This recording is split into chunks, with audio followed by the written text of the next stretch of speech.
Welcome to fact tube Tamil. இப்போ நம்ம பார்க்க போகிற இந்த கடல் பகுதியில் எவரெஸ்ட் சிகரமே மூழ்கி போயிடும். அந்த அளவுக்கு ஆழமான ஒரு கடல் அகழியை பற்றி தான் இந்த வீடியோவில் பார்க்க போகிறோம். மனிதன் வேற்று கிரகத்தில் ஜீவராசிகள் இருக்குமா, அதற்கான சாத்தியம் இருக்குமா, இல்லை அடையாளம் எதுவும் கிடைக்குமான்னு விண்வெளியில் பல கட்ட ஆராய்ச்சியை மேற்கொண்டுட்டு வராங்க. இந்த தொழில்நுட்ப வளர்ச்சி காலத்திலும் மனிதனால் ஆராய்ந்து பார்க்க முடியாத ஒரு இடம் நம்ம பூமியிலேயே இருக்குது. அதுதான் மரியானா ட்ரெஞ்ச், மரியானா அகழி. ஹவாய் மற்றும் பிலிப்பைன்ஸுக்கு இடையே குவாம் என்ற சிறிய தீவுக்கு அருகில் நீரின் மேற்பரப்புக்கு கீழே இந்த மரியானா அகழி அமைந்திருக்கு. இந்த மரியானா அகழி தான் பூமியில் அமைந்துள்ள கடலின் ஆழமான பகுதி. மனிதனால் கண்டுபிடிக்க முடியாத பல மர்மங்கள் இந்த கடல் அகழியில் தான் ஒளிஞ்சிருக்கு. மரியானா அகழிக்கு கீழே இது வரைக்கும் என்னென்ன கண்டுபிடிச்சிருக்காங்கன்னு பார்க்கலாம். இன்னைக்கு வரைக்கும் மனிதன் காலடி படாத ஒரே இடம்னா அது ஆழ்கடலாக மட்டும்தான் இருக்க முடியும். வரும் காலங்களில் கூட இதற்கான சாத்தியக்கூறு 0.01% தான் கூறப்படுது.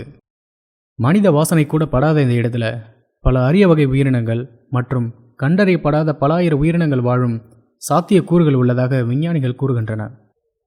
இப்போ இந்த ஆழ்கடலை மனிதர்களால் ஆராய முடியாமல் போனதற்கான காரணத்தை பார்க்கலாம். நம்ம பூமியில் ஆழ்கடல் பகுதிகளை மனிதர்கள் ஆராய்ச்சி செய்ய முடியாமல் போனதுக்கு காரணம் கடலின் அழுத்தம்தான். கடலுக்கு கீழே போக போக நீரின் எடை அதிகரிக்கிறது. நீருக்கு அடியில் நாம் செல்லும்போது எல்லா பக்கத்திலும் நீரின் எடை அதிகரிக்கும். இந்த மரியானா ட்ரெஞ்சில் உள்ள அழுத்தம் இதுவரை கணக்கிடப்பட்ட அழுத்தத்தை விட 1000 மடங்கு அதிகமானது என ஆராய்ச்சியாளர்கள் சொல்கிறாங்க. ஆழ்கடலில் உள்ள அழுத்தம் ஒரு பிரச்சனைனா, மரியானா அகழியில் இன்னும் ஒரு பிரச்சனை இருக்குது. அதுதாங்க வெளிச்சம். சூரிய ஒளியானது 200 மீட்டர்கள் வரை மட்டுமே ஊடுருவி செல்லும். இன்னும் ஆழத்திற்கு போக போக இருளை தவிர வேறு எதுவுமே தெரியாது.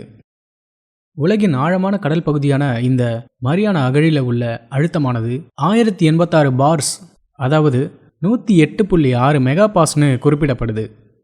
இந்த அழுத்தமானது ஒரு மனிதனோட தலை மேலே வளர்ந்த 100 யானைகள் நிற்கிறதுக்கு சமம். அந்த அளவுக்கு அழுத்தம் ஒவ்வொரு 100 அடிக்கும் உணர முடியும்னு ஆய்வாளர்கள் சொல்கிறாங்க. இப்போது மரியானா அகழியோட ஆழத்தை பற்றி பார்க்கலாம்.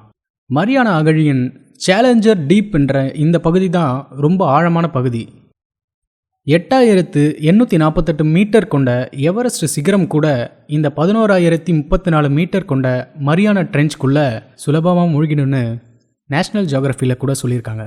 இந்த ஆபத்தான பகுதியை இதுவரை 3 டைவர்கள் மட்டுமே ஆராய்ந்துள்ளனர். ஜாக்ஸ் பிக்காட் மற்றும் கடற்படை லெப்டினன்ட் டான் வால்ஸ் ஆகியோர் 1960ஆம் ஆண்டில் அமெரிக்க கடற்படையின் நீர்மூழ்கி கப்பல் உதவியுடன் சேலஞ்சர் ஆழத்தை ஆராய்ந்துள்ளனர். மரியானா அகழி ஆழத்தை ஆராய மேற்கொள்ளப்பட்ட முதல் பயணம் இதுதான் என்பது குறிப்பிடத்தக்கது. கடுமையான அழுத்தத்தினால் அவர்களால் 20 நிமிடங்கள் மட்டுமே ஆழ்கடலில் செலவிட முடிந்தது. அதற்கு பின் 50 ஆண்டுகளாக யாரும் இந்த விபரீத முயற்சியை மேற்கொள்ளவில்லை, ஒருவரை தவிர. சுமார் 50 ஆண்டுகளுக்கு பிறகு 2012ஆம் ஆண்டில் திரைப்பட தயாரிப்பாளரும் அறிவியல் புனைக்கதை ஆர்வலருமான ஜேம்ஸ் கேமரான் மரியானா அகழியை நோக்கி தான் உருவாக்கி வடிவமைத்த நீர்மூழ்கி கப்பலில் சேலஞ்சர் டீப்பிற்கு டைவ் செய்தார். கேமரான் வடிவமைத்து உருவாக்கிய நீர்மூழ்கி கப்பலின் உதவியுடன் அவரால் அங்கு சுமார் 3 மணி நேரம் செலவிட முடிந்தது என்பது குறிப்பிடத்தக்கது. இது போன்ற ஆச்சரியமூட்டும் மற்றும் அறிவு சார்ந்த பல தகவல்களை தெரிந்து கொள்ள ஃபேக்ட் டியூப் தமிழை சப்ஸ்கிரைப் பண்ணிக்கோங்க.